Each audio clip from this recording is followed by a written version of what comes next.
Like I said before, the two releases have to be very, very good. Now, the Jaeger's pretty decent. The Jaeger's very good. Her pack is extremely good. So what you're trying to do is connect two releases, make sure the two skills are connected. One thing I want to show you is on this side over here, when we start going through, no matter the release, this side always looks the same. So whether it's a Jaeger or a Maloney or a Tkachev, that's all going to look the same. Normally, hands are making contact with the bar, and the heels are still even with the bar, maybe a little bit lower. If your feet are already put down, when you connect, you cannot connect. Nothing will happen out of that. You have to have that swing going on. So let's slow her down a little bit. If anybody wants to know who this is Ira. She's a yoga gymnast, and that's Laurent. He shared this video with me.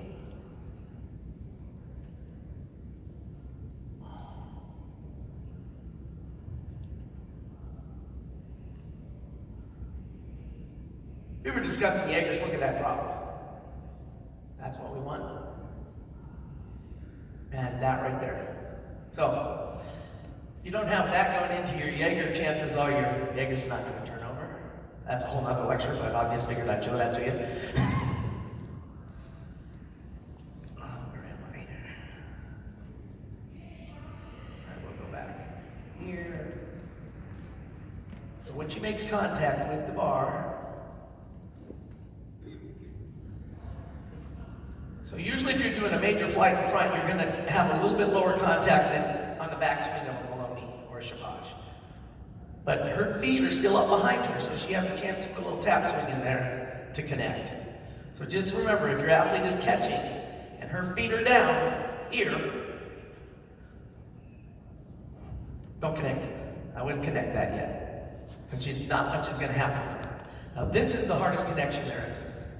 Jaeger to pack or overshoot, because the Jaeger's going this way, and then you have to come back this way.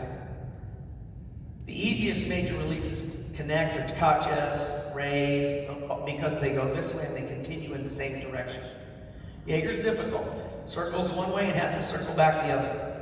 So the easiest ones are from the Tkachev family, moving the same direction. Obviously, the easiest one is Maloney to pack or overshoot. How many of you went to the JO Nationals this year? How many bar teams did you see go Maloney overshoot or Maloney pack? A bunch. It's worth 4 tens. And it's really not that difficult of a combination as it is to connect a major release into another skill. Okay, so a couple of things I already said. The first flight skill must be performed consistently and with enough flight to connect to the other flight. Consistency is important.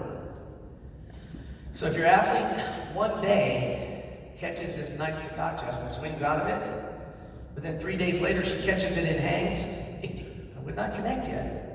We need to have consistent flight and consistency before you connect. Same thing with Maloney's and the other ones. You need that consistency before we connect to the next one.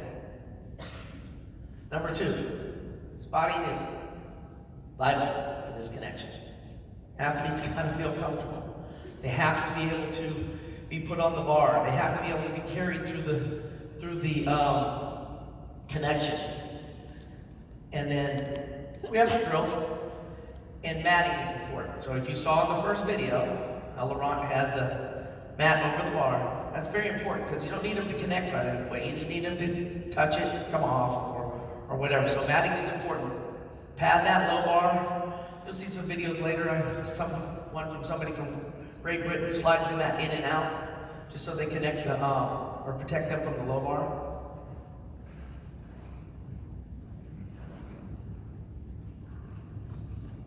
Most common connected flight: Maloney, Chapage, Pack, or overshoot. That's usually the first one that most of us connect. I'm going to tell you, I'm not going to touch overshoot to toe catch to the high bar. That one you want to do, that's great. To me, that has way too many deductions, so I just don't go down that route. A toe catch has a built-in 310s. Almost every kid who does it at JO or Elite I take it out as soon as I can possibly get rid of it. Plus, it's also a little dangerous. So, this is just my philosophy. I don't use that skill unless I have to have it as a second flight. I get rid of it. I'll take, in JL, I'll take the .05 for standing on the bar as opposed to losing 3 or more for that skill. Okay, so obviously your work that you do early will determine what you have later. So I'll do that later when I talk about bar dismounts too. If you rush learning the late drop to the toe hand, you're going to have trouble with your Maloney. So you have to spend some time on the late drop, the toe hand, all the skills for the Maloney. So we're assuming in this lecture that we already have a good Maloney. So, but if you do not spend time learning your late drop correct and working on your Maloney, it won't matter. You will not be able to connect. The late drop is vitally important. I think there's a lecture on that later. But really spend a lot of time on the late drop, talking to Tony. I spent a lot of time on straps with those skills. The late drop is very, very important for the Maloney. I will talk to you. The Shaposh is going to find its way back into our world. FIG is trying to do some things with putting our toes on the bar. They may devalue every skill where the toe goes on the bar. We as our country said don't do that, but we'll see where that goes. So I would encourage you to keep working your free hips, just in case. And again, you need a big backswing in order to connect the overshoot or the pad. If you don't have a big backswing, what's your athlete going to do if she has no backswing on a pad? What does she do on a flyway if she has no swing? Those are head back because she doesn't feel like she has any rotation. And then you're not going to connect, you're going to crash into. So we need that big backswing.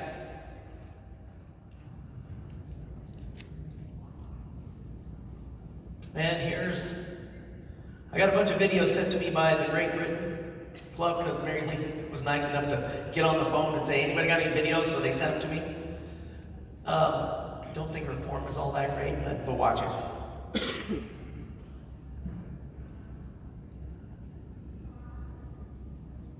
Okay? That's a very, very common connection in JO gymnastics right now. And why wouldn't it be? It's worth 4/10. And personally, if I have a JO athlete and not an elite athlete, I'm going to do the overshoot because I don't want to have pirouette back the other direction. Because our kids in our country do not have pirouette well. It's the truth. They just don't pirouette well, and they automatically lose 2/10 on the half pirouette. So if I'm already turned the other direction, I can just go back up. An elite athlete, she needs to pack out of that because she has to work her way back up to the bar again and connect another one. So it depends on where you're going with your athlete and what they have. Let's look at her backswing.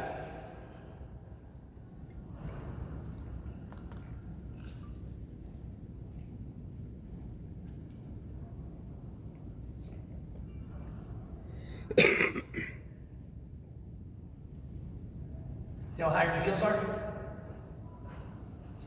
So I was telling you at the beginning, if you can't get your heels up higher than that bar, I wouldn't connect. Now, tiny little kids, that's difficult.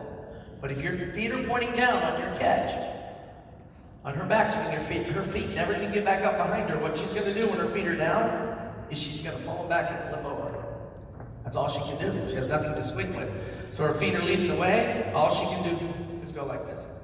You have to have something behind you to flip back forward. And then it's totally up to you. There's 2 different ways to do an overshoot. There's 2 different ways to do a pack. Some people do not tap at all. And some people put a false tap in there. It's not a gigantic tap, it's a little tap. Some people overshoot 2 hands, some people drop 1 hand. It doesn't matter. Whatever works for you and however you teach them. You can get an overshoot handstand, teach it. Doesn't matter.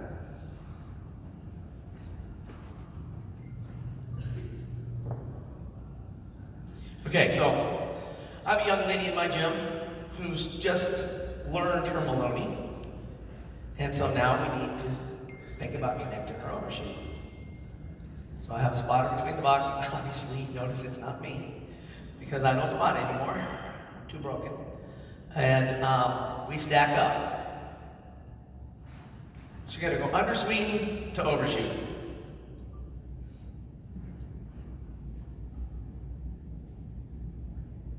Okay, and that's just, we're not trying to go to handstand right now. We're just trying to get her to connect. There's a lot of different philosophies on an overshoot or bail, whatever you want to talk about. I've never taught them straight to a handstand. Some people believe that you have to teach them right to a handstand to get a handstand. I've never had a problem teaching my level 9s to horizontal and turning them to a handstand later. Again, that's just a philosophy of what you believe in. I've never had a problem with that. So if this young lady competes this year and she can just go Maloney to overshoot horizontal, I'll take it. Because eventually we'll turn it into a handstand. But if I wait for the handstand, I may have nothing. So her backswing could be a little bit bigger, but we'll take a look at it. Now, all of my athletes in my gym know how to do an underswing. I still do that. I still work those.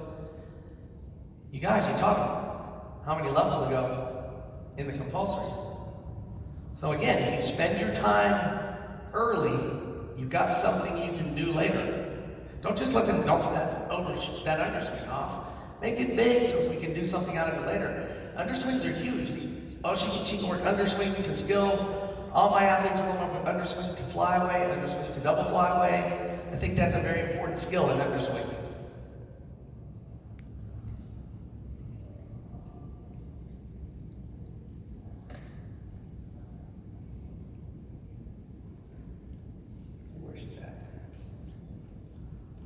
One thing you'll notice right here, her heels may not be above the bar, but her shoulders are above the bar. And look at the pressure on the bar. So I see several of you out there who used to come to developmental camp when I did bars. And one of the things I always talk about is pressure on the bar. You have to press on the bar. There's a lot of kids that do gymnastics in our country that have no pressure on the bar whatsoever. There's no pressure, there's no push, and you can't shape without pushing. So you'll tell your athlete, oh, you got an arch in your body. She doesn't have a choice because she has no pressure on the bar. She has to push the bar down to get a shape. And we can't go to any type of an arch without a hollow.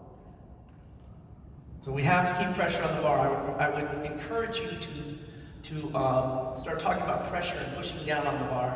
Head position is pretty good. I like her head in.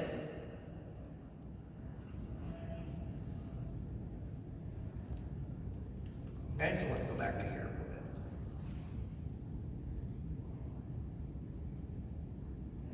Come on. Okay. Thing I like best is right here. She's looking at the bar. She's looking where she's going.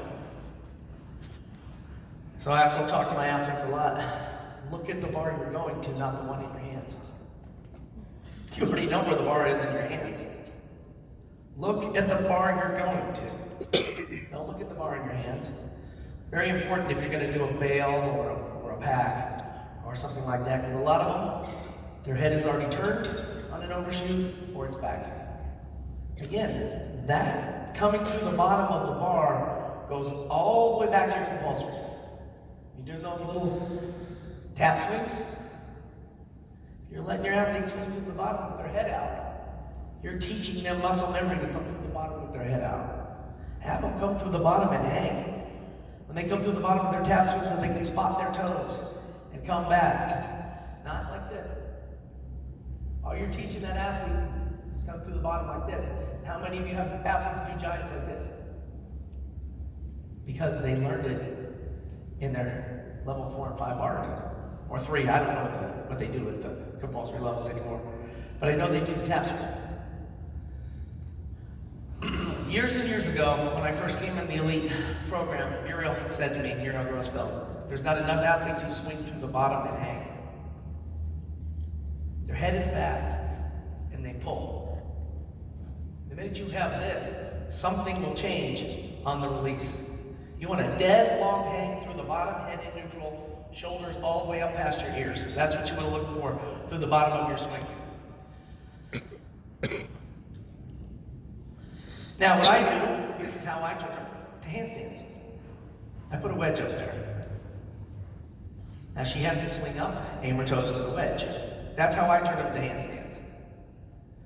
He's spotting her because it's from an underswing. She can actually cast by herself, because that's what she did as a level 9, and do this drill all by herself. Nobody has to spot her because the drill's already set up. Now if you're a little nervous, and you think they're going to hit and fall back, I put a wedge mat down here, so they can forward roll back down the hill if they miss.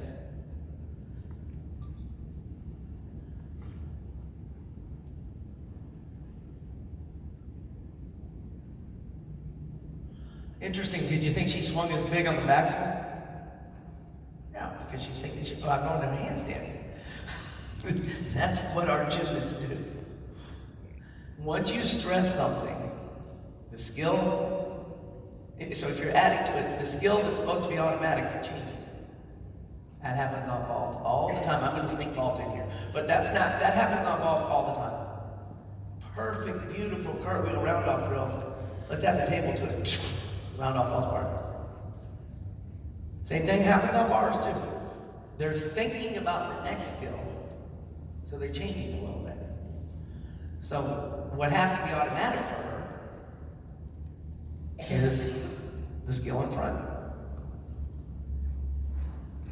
Obviously, she's not quite ready for a handstand yet, but we're working towards that. Maloney to Pack, I believe this might be our same girl from Great Britain. I don't know. Yep, same Maloney. Pack's cleaner than her overshoot. Well, let's look at her backswing again.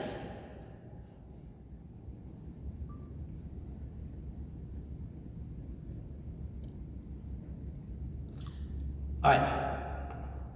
Why are her feet apart? Anybody? Why are her feet apart? Tell us. Headbutt too early. In gymnastics, your feet cross or they come apart if your upper body moves before it's supposed to. It's not because the athlete can't keep her feet together. She has no choice. So her head is early. She's trying to throw a Maloney to an arch. You do not have to throw a Maloney to an arch. You just need to throw the bar, and the arch happens on its own. You don't have to think about an arch. The throw creates the arch. So her head's out early. That's why her legs do that. Same thing happens when you twist. Turn your head early. Feet cross.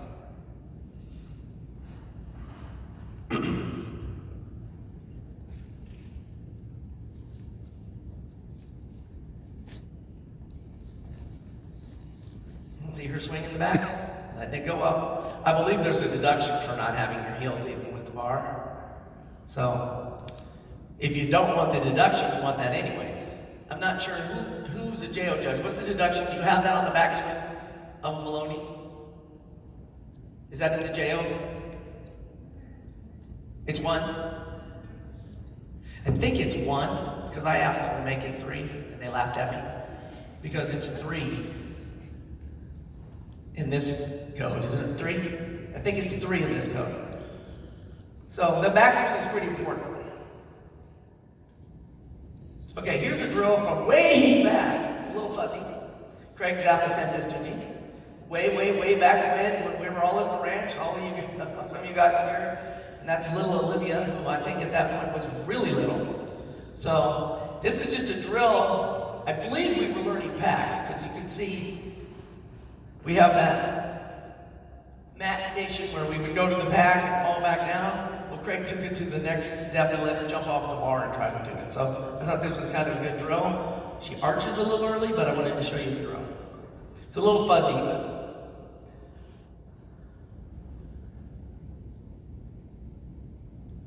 well, that's not a bad idea to learn how to connect. I do that too. I don't necessarily always do it for connections. When I have an athlete that can't catch the bar, for a Jaeger or whatever, I make them jump off the bar, jump back and catch the bar. So they learn how to catch the bar. So that's just a little uphill station for your pack. Craig was a lot thinner back then. Weren't we all? Okay. Very, very, very popular skill. Basically, the uprise to, the Maloney to the pack, you just attack it the same way as you do the overshoot. You spot it, put the mat on the bar, push off, go through your same pack drills that you did with the Maloney in front of it. I might have some of those, but I'm not sure. Nobody had any drills for those. Again, I'm telling you, because they just get in there and they just put them on the bar. Really, really common combination now is Maloney or Shapashtin uprise.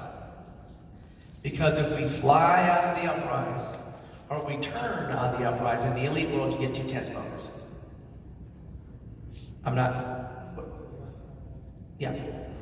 The real important skill now in the elite world is to uprise out of Maloney.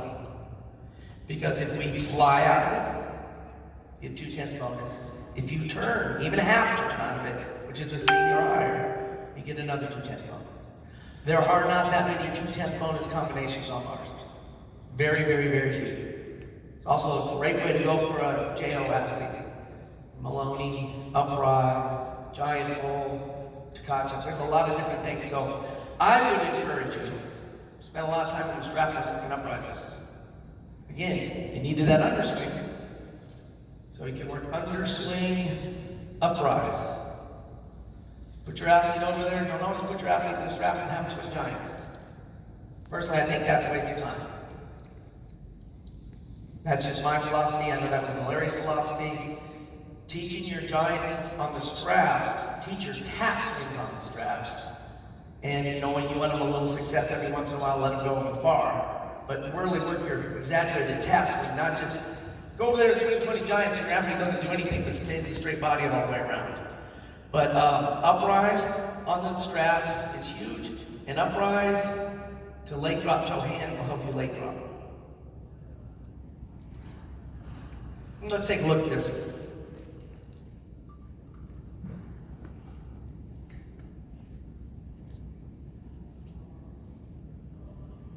Okay. Oh, that's what's being done now. You watched. How many are going tonight? Watch. What do you see Sugi's bar to? Full twisting pack is becoming a very popular skill. So guess what? Don't stop doing your overshoot. Help you learn your full twisting pack. Uprises, you'll see a lot of them. You'll see a lot of Maloney to uprise because they're getting that bonus combination.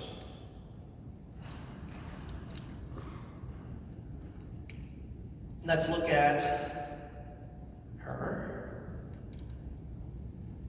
after the Maloney. Now that's a deduction for bending your legs. But she has to get up there. But that's very common too, that when they catch the Maloney, when they catch the Maloney, they bend their legs on the backswing. They're kind of pumping their knees to get a swing. They don't have to. They just need to catch, drop their hips a little bit like a front giant tap, and let it go. But what do they need on the bar? Pressure.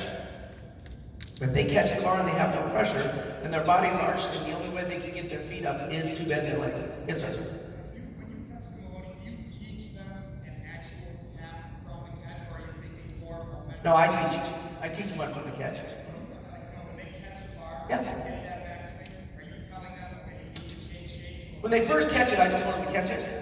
After they catch it, I tell them just to drop their hips slightly so that they can swing to the back. If you don't, the main thing is if you don't have pressure on the bar, they will bend their knees on the backswing so the way they can get their feet high enough to do what they're doing.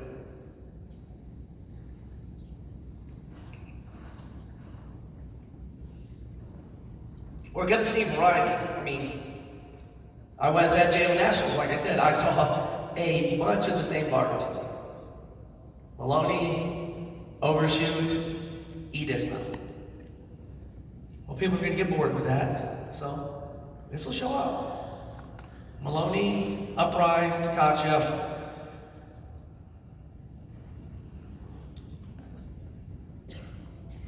Here's a drill for your pack. I must have stuck the slide in the wrong spot. See the mat on the bar? Now what we would like her to do is actually touch that bar and push to her back. Not grab it. So when she hits the bar, she pushes it, either stands or falls to her back. Because eventually, we want to connect out of the pack and when our toes on the bar. So that's just a drill for that. That's why the mat's on there. Somebody was kind enough to give me that drill. I think we see how it twice. All right, let's look at this.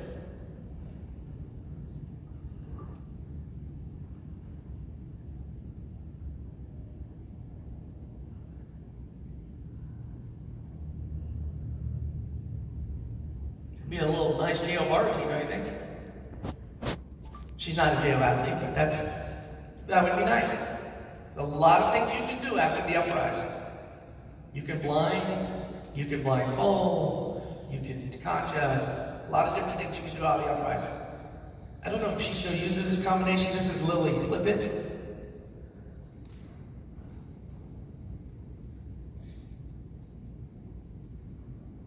Your back swing.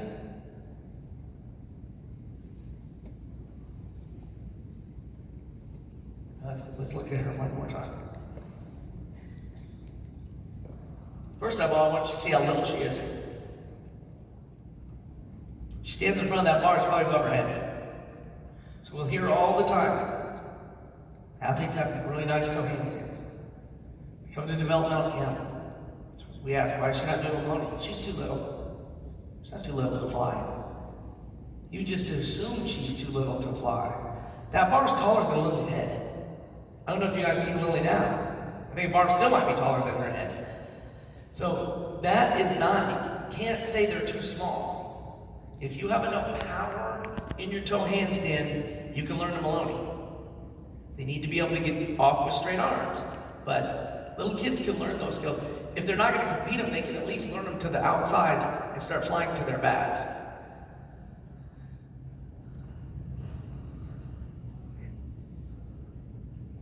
Okay, connecting your major release to a pack. There are athletes that have done rays and Tkachevs do an overshoot way harder than to a pack. Way more difficult. I think the last one I saw do that was E.B. Price, but there may be some other ones. It's very hard. It's much easier to go to the pack. Again, this is a video from a girl from Great Britain.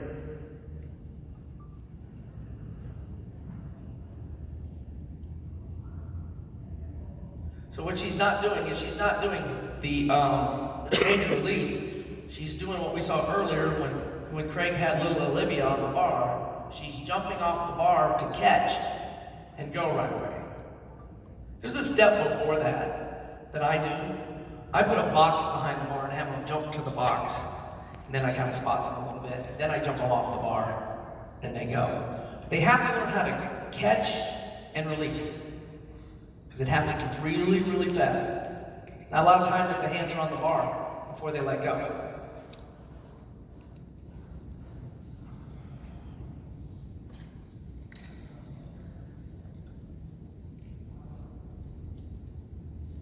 She could jump higher.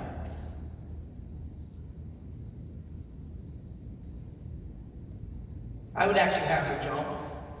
Instead of just putting her feet on, I would have her jump backwards and catch. You can do this over a pit. It's very good over a pit, and then put your mat or something in there that they can go to and catch on the way down. There's a lot of ways to connect these type of things, but you have to be able to grab the bar and go. It doesn't happen fast. By the time you think about what's coming next, that connection's already happened.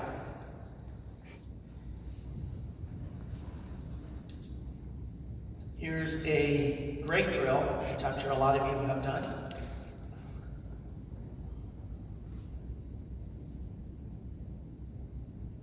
And there's your mat on the other side. I'm sure it was spotted before she ever did it by herself.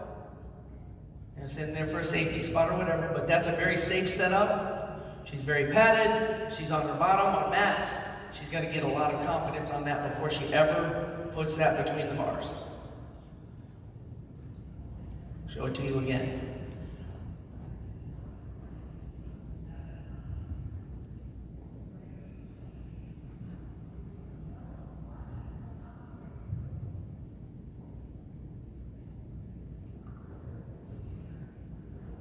I believe she's very new at this.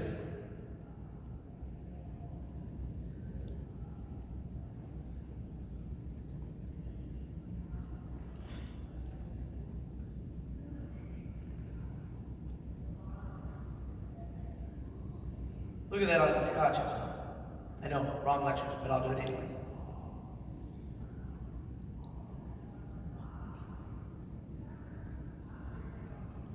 Where her feet are heading before she releases her Tkachev. Right here. We call that the J or whatever shape. There's a lot of Tkachevs where the hips are already lifting and the feet are down. Again, the arch happens as a result of the throw, not before the throw.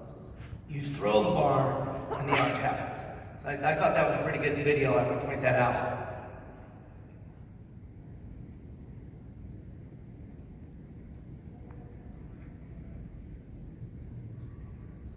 She's catching a little bit lower than we'd like. All she has to do is throw her feet back a little bit quicker, and she'll have a little bit more swing coming through. Much easier out of a circle to connect. Actually, hecks are easier out of a circle than they are out of a swing. You get a toe, it's much easier to do a ray than a Tkachev out of a giant, because where your feet already going when they open? They're already on the way up. Hopefully they don't take that skill away from us.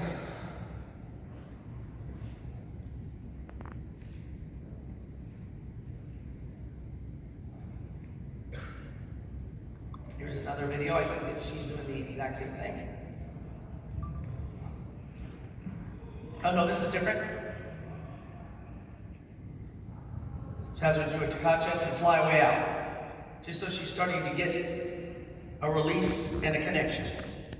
Now, flyways piked, whatever, but he's just trying to get her confidence to release the bar and let go of the bar. Again, I say this in every lecture that I do, in every camp and clinic that I do. Some of you weren't in here when I said this. Gymnastics is not that hard. Your number one goal is to biomechanically know how the skill is performed. If you know that, you can create your own drills and cut it into the pieces that you need to cut it into. And then things will work for you. What you don't want to do is a drill you don't understand. So you go to a camp, you go to a clinic, you go to a lecture, and you see somebody do a drill, and you're just mimicking the drill, but you don't have any idea what the purpose of the drill is for, or why it's being done. I wouldn't do the drill. Nick worked for me. You come from a clinic, and you put a drill out there, I'll usually walk over and say, hey, what's that drill for? If you can't tell me what the drill's for, then we're not using that drill. You have to know why you're doing the drill. Don't just follow somebody's drill because you saw him do a drill and you just want to do that drill. Understand it. And the other thing is, every athlete